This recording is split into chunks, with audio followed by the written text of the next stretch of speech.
We're breaking down more early round defensive tackle options for the Buffalo Bills in the 2025 NFL Draft today on Locked On Bills.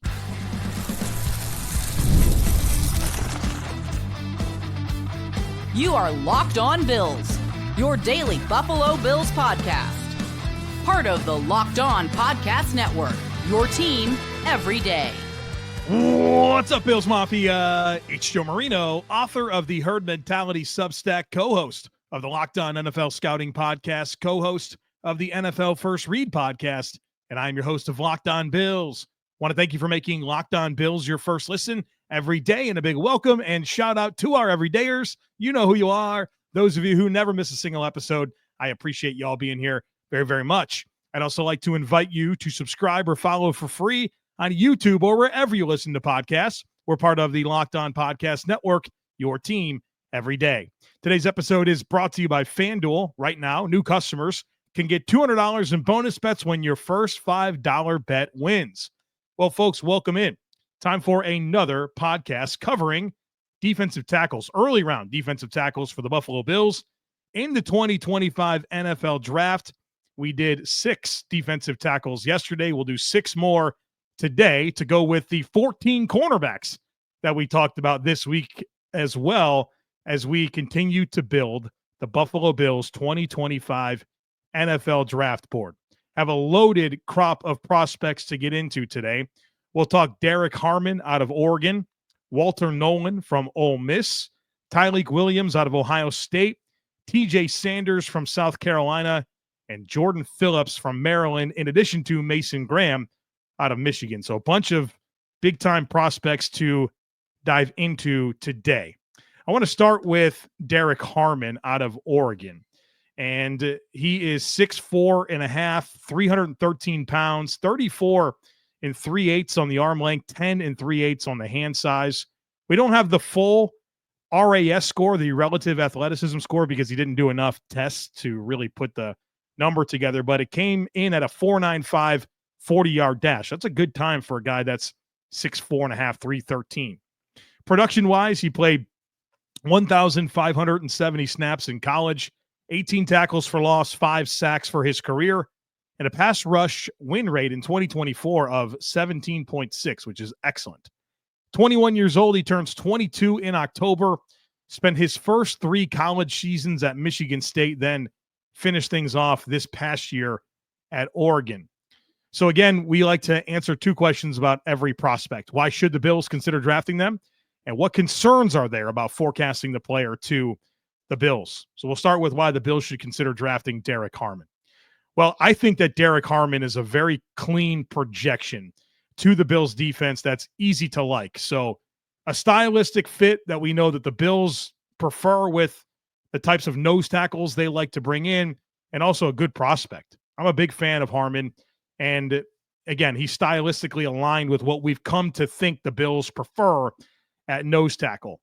Length, hand power, those are really the hallmarks of his game. How long his arms are, how much power is in his hands, and then, of course, that ability to play with extension.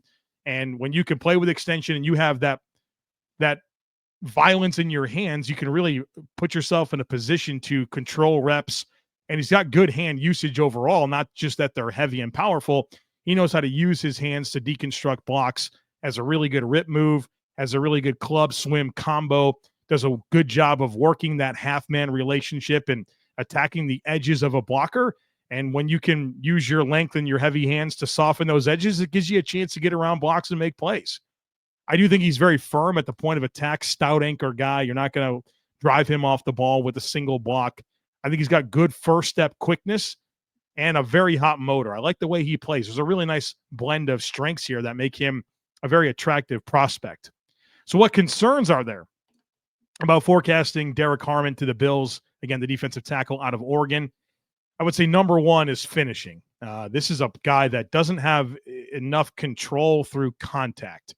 And if you look at his missed tackle rates, they are alarming. A 27% missed tackle rate in 2024, 19% for his career. And it just comes down to he can beat blocks, he can deconstruct blocks, but the finishing element is very much something he struggles with. And I think part of it is that he's high hipped. He's tall. He's 6'4.5" with high hips, and there's some tightness to his hips. And it's hard for him to really spring laterally, right? I think he's a lot more of a linear athlete than he is a guy that has the lateral movement skills. And I think that is somewhat restrictive for him in terms of that ability to finish, in addition to, playing under consistent control so that he can be balanced and make those plays. But I love his point of attack skills. I love his ability to beat blocks. And I think there's a path for that to improve. I think that's a kind of a good thing. Now, there's some restrictions with the hip tightness, but generally speaking, I think he can learn to play with better control and have better contact balance as well. So really like him. I think he'd be a great pick for the Bills at the end of the first round. Pick 30 overall if he gets there. I think it's a very clean projection and an ascending player that, got to Oregon this past year and certainly had his best season. And I like that he's a younger guy. There's a lot to like about the overall package in terms of the size, athleticism, what he's shown on the field. There's a good football player here in Derrick Harmon. Let's talk Walter Nolen out of Ole Miss. 6'4", 296 pounds, 32.5-inch arms, 9.5-inch hands. He has not tested, so I don't have a relative athleticism score, although I would assume it's very good. He's a very dynamic athlete on tape. Production-wise, 1,241 career snaps, 26 tackles for loss, 6.5 sacks, 10.9% pass rush win rate in 2024. Walter Nolen is 21, turns 22 in October, was a 5-star recruit, spent the first 2 seasons of his career at Texas A&M. Then he transferred to Ole Miss in 2024 and really kind of put it together and is a good prospect. So why should the Bills consider drafting Walter Nolen?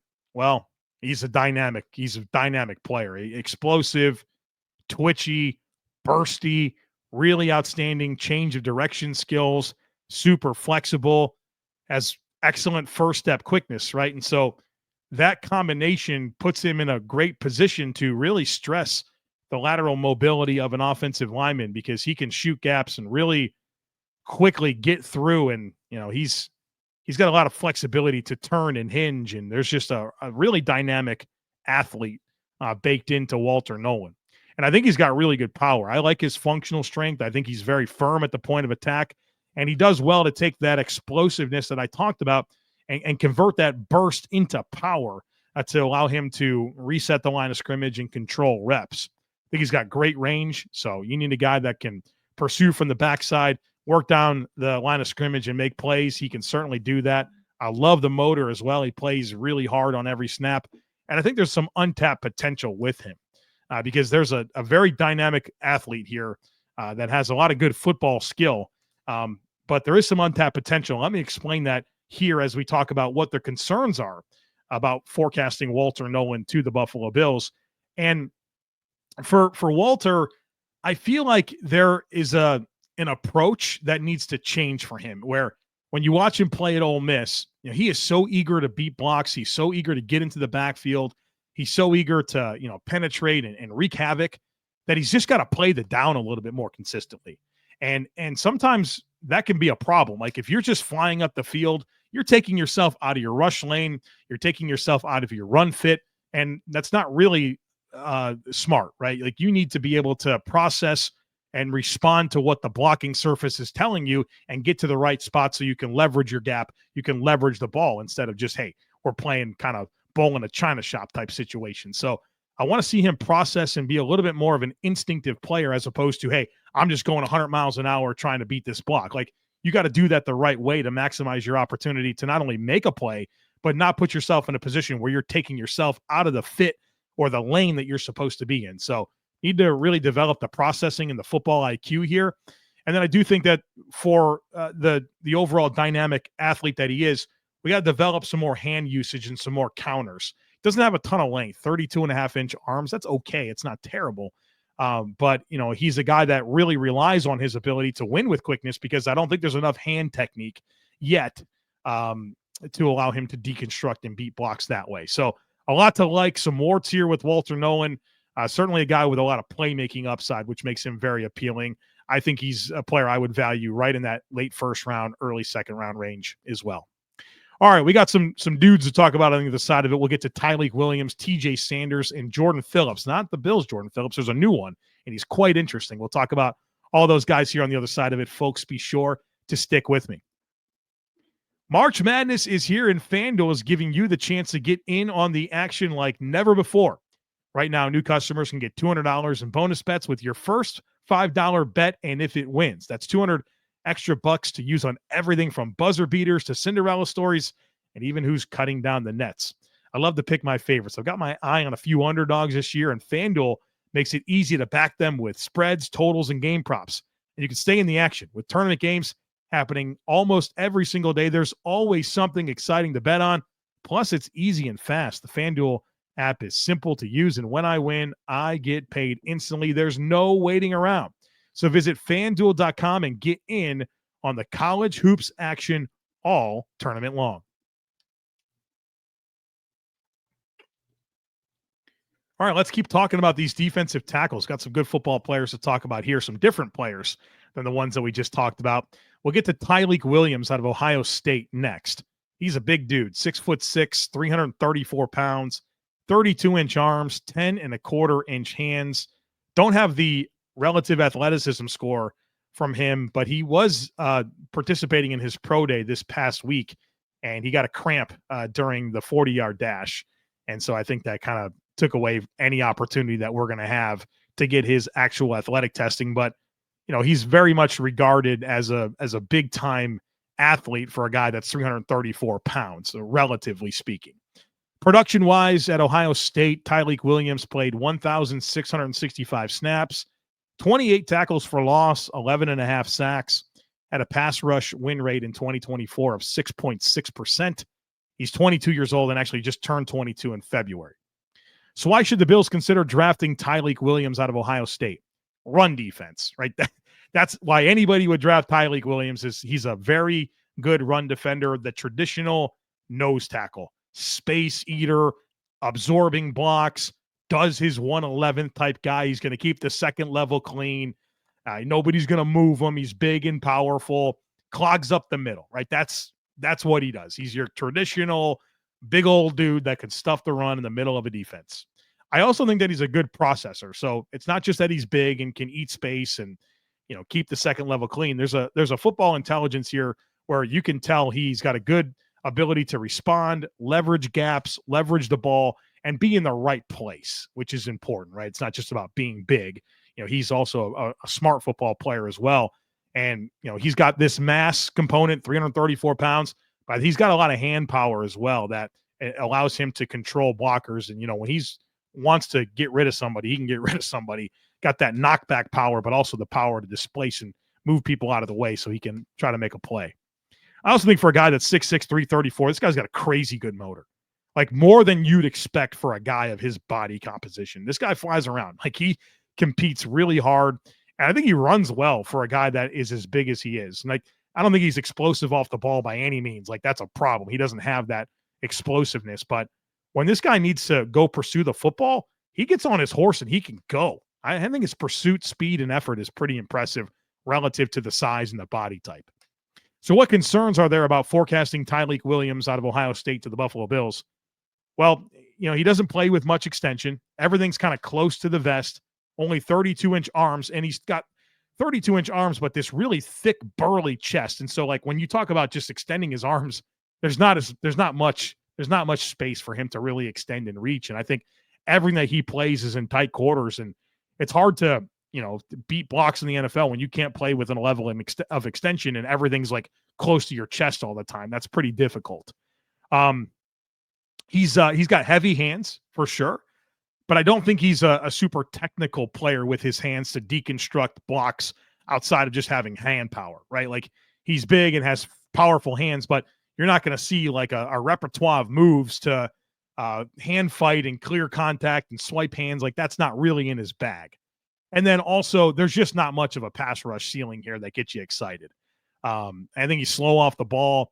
And there's times where he's trying to rush and he's got these finesse moves. And it's like, dude, you got to get it going, man. You're not going to be able to juke out anybody or head fake anybody or be twitched up and just stress anybody that way. You got to play through dudes. Like, you're a big 330-pound dude with heavy hands, and you're super physical and you play hard, but you gotta quit with the finesse dancing around. It's not gonna beat anybody in the NFL. So I just don't see much of a pass rush ceiling here, and that's what makes him a difficult projection for me at number 30. Now, that's late in the first round. I certainly get that, but this is definitely a player that, because he doesn't really give you 3-down upside, probably more of a better selection on day 2 than at 30. Now, you could see how he can help this Bills defense. I 100% acknowledge that, but you are just not getting enough of a pass rush ceiling for me to be overly enthusiastic about him as a true first-round selection. Let's talk about TJ Sanders out of South Carolina. And remember, Brandon Beane was at South Carolina's pro day, so there's somebody or some players on South Carolina this guy's interested in. TJ Sanders, the opposite of the player we just talked about. 6'4", 297 pounds, 33 1/8 inch arms, 10 1/4 inch hands, 927 on the RAS score. This guy's a dynamic athlete. At South Carolina, 1,187 snaps, 18 tackles for loss, 9.5 sacks, a pass rush win rate in 2024 of 12.6%. 21 years old. He's going to turn 22 in July. He was also an all-state basketball player in high school, and obviously played football as well. So why should the Bills consider drafting TJ Sanders out of South Carolina? He's explosive. He's flexible. He's got the type of dynamic athletic profile that can really stress an offensive lineman's ability to move their feet and stay square to him. He's really twitched up, and he's slippery around the edges. Got really good control and that ability to, have good firm contact balance when he's getting around blocks, and plays with good control once he's able to clear contact. So there's a really dynamic athlete in TJ Sanders. And I like the pass rush repertoire as well. He's got a lot of variety with his hand moves. He's got good length, over 33 inch arms, quick hands, right? That really pops is not only does he have length and heavy hands to an extent, but there's a quickness and a suddenness to how he can really deploy his hand moves. And I think for a guy that's sub 300 pounds, I mean, he's pretty firm at the point of attack defending the run. He's not easily pushed around. I'm not going to try to sell you on him being Tyleik Williams, right, or Alfred Collins. But for the style of player that he is, I think he's pretty firm at the point of attack and plays with good urgency overall. He's a very likable player. So what concerns are there about forecasting TJ Sanders to the Buffalo Bills?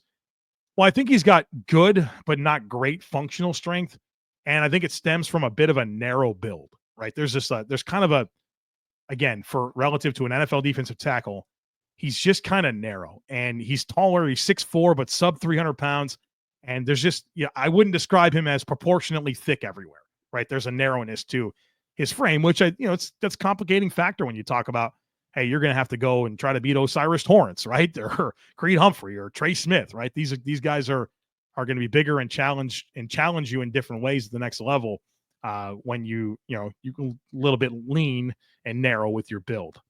And because of that, because he's got a modest functional strength, he's got to be really, really consistent with the technique and the pad level, right?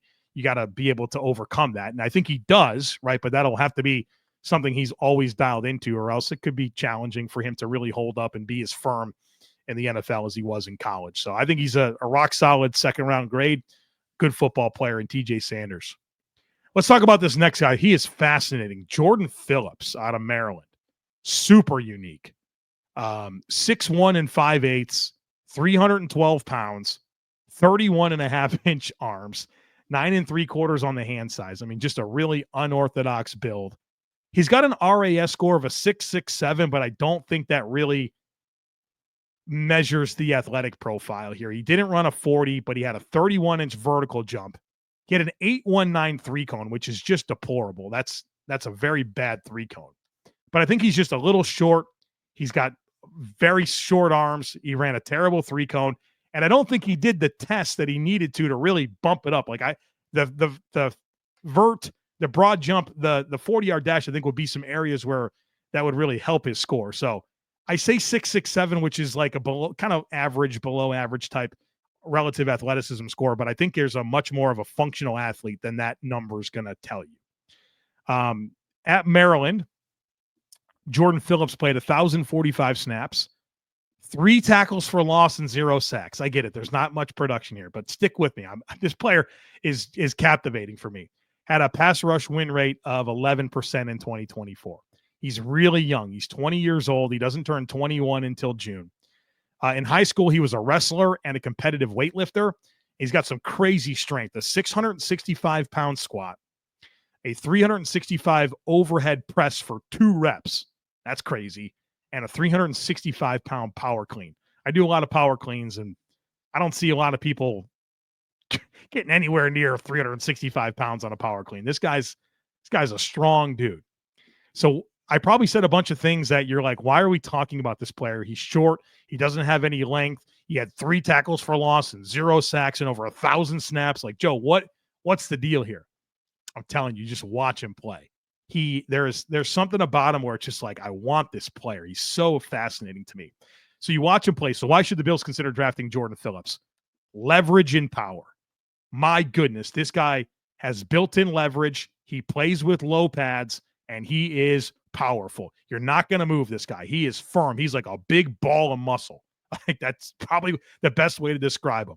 And he can simply overpower dudes. And that ability to stay low, to be firm and dense, and when he's able to get a leverage point on you, he can flat back people. I mean, overwhelming power at the point of attack. And that ability to like quickly reset the line of scrimmage, knock back power, he can control the situation. I mean, super, super powerful dude.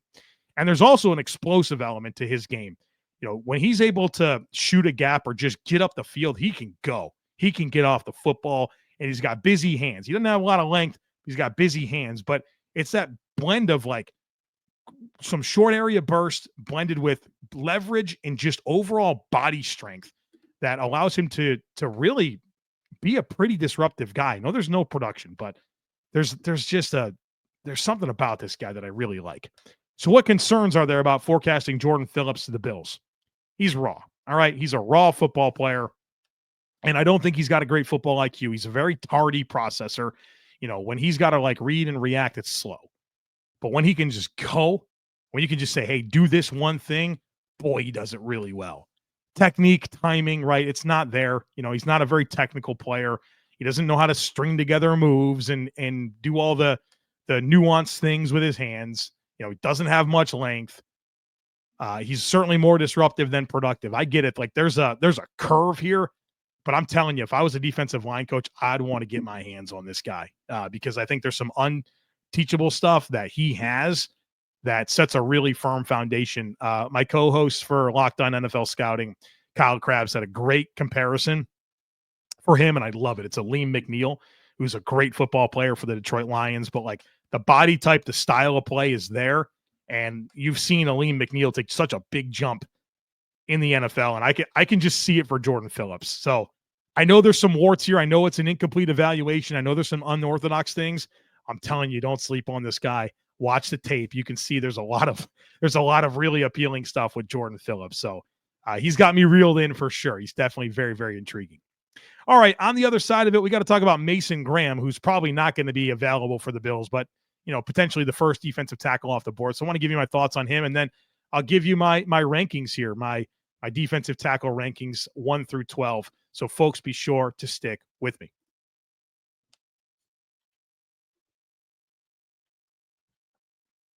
All right, folks, welcome back. I want to talk about Mason Graham, and then I'll give you my rankings and grades for all the players that we've discussed over the last 2 days and give us a good opportunity to kind of just assess and realize where the talent opportunities are going to be for the Bills in this draft, at least through the way that I see it. But let's talk about Mason Graham out of Michigan. 6'3.5", 296 pounds, 32-inch arms, 9 1/8-inch hands. He didn't test at the combine, so I don't have an relative athleticism score. At Michigan, 1,293 snaps, 18 tackles for loss, 9 sacks, 13.8% pass rush win rate in 2024. 21 years old, he turns 22 in September, has a wrestling background from his time in high school. So why should the Bills consider drafting Mason Graham? Well, hand power, technique, it's really good. Love his variety of hand moves to beat blocks, does a good job of kind of getting to the edges, good feel for the ball, an instinctive football player, versatile. I think you can really play him up and down the line of scrimmage to an extent. He could play in the A gaps, he could play in the B gaps, he can push out to a 4-eye alignment, and I think he'll be satisfied with what you get there. Hot motor, plays hard, high football character, foundational guy for the Michigan program there. I think he does well to play with consistent leverage that maximizes his functional strength. And there's a slipperiness to him. When he gets to the edges of a block, he's got a lot of slipperiness to be able to clear and get around and position himself to make plays. So technical player that's versatile, that's got a high football IQ with a hot motor and high football character, that plays with great leverage, right? That's a lot of good stuff right there in Mason Graham, things that really stand out to me. Now, what concerns are there about forecasting Mason Graham to the Bills? I think he's got very modest length, and I know he does. He's got 32-inch arms, which is modest length, and I think it shows up on film, right? So, you talk about a measurement, and then, like, is it a problem or not? Well, you watch Mason Graham play, and you can see that he can't always play with extension. Guys can get into his pads a little bit, and that makes it a little bit difficult for him to be consistent as a playmaker. I think he's got a good but not a great anchor. He's not a guy that I think is immune to getting pushed off the ball. I would like to see him be a little bit more firm. I do think he does play with good leverage, but there's times where he can get kind of displaced a little bit in the run game. And then there's a dynamic with his playing weight that is confusing for me. He's listed at 320, and you're watching this player through the lens of I'm watching a 320-pound defensive tackle. Then he shows up at the combine at 296. You're like, well, I mean, that's a lot different. That's a 25-pound difference, right? And so you think about the overall profile, the athleticism that you see at 320, not as attractive at 296. And so what's the reality here? Did he play at 310? Did he play at 315? It's kind of confusing to me because, the player that I watched on tape at 296 is not like all that great to me, right? At 320, it's like, yeah, I really like this. So I that's a little bit of a confusing layer to his overall evaluation. And in addition to everything we said in terms of concerns, this is a player the Bills would definitely have to trade up for. By every indication, he's going to go in the top 10 picks of the draft. And so when I talk about a concern in forecasting him to the Bills, is you'd have to give up a lot to go get this player. And I'm not sure he's like special like that. So that's kind of the book there on Mason Graham. So let's talk about my overall grades and rankings of the defensive tackle class in 2025. My number one defensive tackle is Mason Graham. But let me say this, I like Mason Graham, and I think he's a first-round grade. He's not a top 10 grade for me. He'll be probably in my top 10, but I don't think he's an ideal top 10 pick. He's much more in the Christian Wilkins bucket of defensive tackles than the Quinnen Williams bucket of defensive tackles, if that makes sense. And I think it's a good way to kind of illustrate it. Quinnen Williams, like a top 3 pick, and what did Christian Wilkins go, like 12 or 13? I think that's probably the appropriate balance of what I truly think of of Mason Graham. He's number one. Very close number 2 is Kenneth Grant out of Michigan, his running mate. So a heck of a pair of defensive tackles there. Those guys are both firm first-round grades for me. Then I have Derrick Harmon out of Oregon at number 3. He's a late first, early second-round grade. Walter Nolen, who we talked about today, out of Ole Miss, late first, early second round. Darius Alexander out of Toledo, my defensive tackle 5. We talked about him yesterday, late first, early second round grade.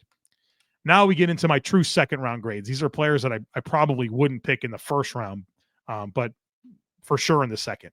TJ Sanders, number 6 out of South Carolina. We talked about him today, second round grade. Alfred Collins is number 7 out of Texas. He's a second round grade. We talked about him yesterday. Tyleik Williams at number 8. Talked about him today out of Ohio State. He's a second round grade, 8th overall in my defensive tackles. And I put Collins ahead of Tyleik Williams because I think it's just a cleaner evaluation. I think there's more pass rush upside as well with Alfred Collins, where Tyleik Williams, you'd love him as a traditional nose, but I just don't think you're getting any third down ability. So those are my second round grades. And then my last 4 are all firm third round grades. Joshua Farmer out of Florida State. We talked about him yesterday. He's number 9. Number 10, Omar Norman Lott out of Tennessee. Talked about him yesterday. Number 11, Jordan Phillips defensive tackle Maryland. We just talked about him, and I'm sure the opinions are going to be all over the place on him, but I'm interested for sure. And then Shamar Turner, the defensive tackle out of Texas A&M, he's also a 3rd-round grade, my number 12 prospect. So that's kind of the high-end talent in this class. I think it's good options, right? I think the Bills, I'd love for the Bills to be able to get one of these guys, and whether they want to get an A-gap defender, nose tackle type, one tech, right? There's certainly some really attractive players. If they want to get another like penetration style player to complement with Ed Oliver and be more of an attack-oriented front, like there's certainly options for that as well. So fascinating class, but a good one. I think there's a lot of good talent here. That speaks to the opportunity that exists for the Bills to get a player that can give them impact on a cost control deal. And I think that's what they really need at defensive tackle as you consider Dwayne Carter, Ed Oliver, your only 2 signed beyond this year. And then, you got Daquan Jones, Larry Ogunjobi north of 30. And you need to have kind of a succession plan in place for Daquan Jones, who's, this is probably his last year with the Bills. So big opportunity, and there's plenty of options for Brandon Beane to get a defensive tackle in the mix here that can help shore up this rotation. All right, folks, there you have it. Defensive tackles, cornerbacks in the books this week.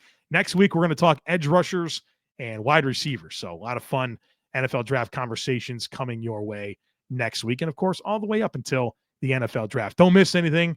Make sure that you're subscribed. Would love it if you took a second to rate, review, and share the podcast. Have a great rest of your day. Go Bills. And I look forward to catching up with you again real soon.